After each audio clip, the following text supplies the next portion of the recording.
যে যতক্ষণ পর্যন্ত 4টা দাবি পূর্ণাঙ্গভাবে মেনে নেওয়া না হবে এবং দৃশ্যমান না হবে ততক্ষণ পর্যন্ত আমরা আমাদের জায়গা থেকে সরতেছি না।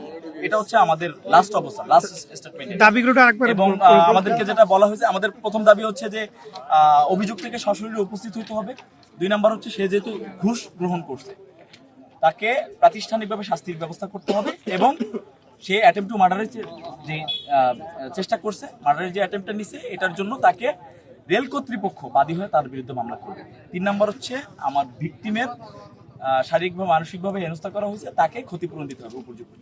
আর 4 নাম্বার যেটা খুবই গুরুত্বপূর্ণ সেটা হচ্ছে আমাদের রেল স্টেশনে অবশ্যই একটা যাত্রা বিরতি দিতে হবে, যেটা কারণে যেটাও এই ধরনের হেনস্থা বরাবরই আমাদের রাস্তায় হতে হয়। রাত 1টা 2টার সময় বা 11টা 12টার সময় যদি আমি ধরি 30 টাকার ভাড়া 150 টাকা হয়ে যায়। আমার middle class family, lower middle class family থেকে একটা স্টুডেন্ট যখন বিলং করে তখন সে চেষ্টা করে 150 টাকা বাঁচে আমি কিভাবে পায়ে হেঁটে আসবো। পায়ে হেঁটে আসার সময় সে চিন্তায় শিকার হয়। এমন হাজার হাজার শিক্ষার্থী, আমি বছর যুগের পর যুগ ধরে এটা চলে আসতেছে।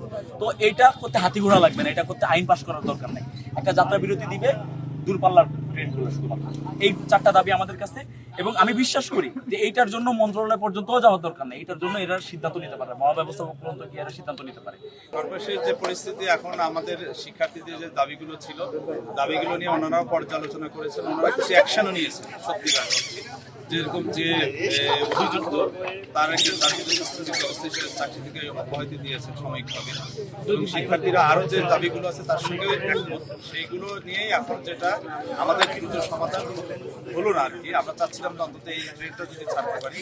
এখন তারই প্রেক্ষিতে যেহেতু সমস্যার সমাধান হচ্ছে না, আমরা এখন আলোচনা করতে যাচ্ছি যত দ্রুত সম্ভব আমরা আলোচনার মাধ্যমে একটা জায়গায় আলোচনায় আমাদের শিক্ষার্থীর পক্ষ থাকবে, বিশ্ববিদ্যালয়ের প্রশাসনের পক্ষ থেকে আমাদের পোর্টফোলিও টিম আমরা থাকবো এবং ওখানে রেল কর্তৃপক্ষ থাকবে, বিভাগীয় কমিশনার অফিসে যেহেতু আলোচনা হবে, পুলিশ কমিশনার, বিভাগীয় কমিশনার, রেল কর্তৃপক্ষ, বিশ্ববিদ্যালয়, এই সবাই মিলেই আমরা এই আলোচনাটাই এখন অংশগ্রহণ করতে যাচ্ছি।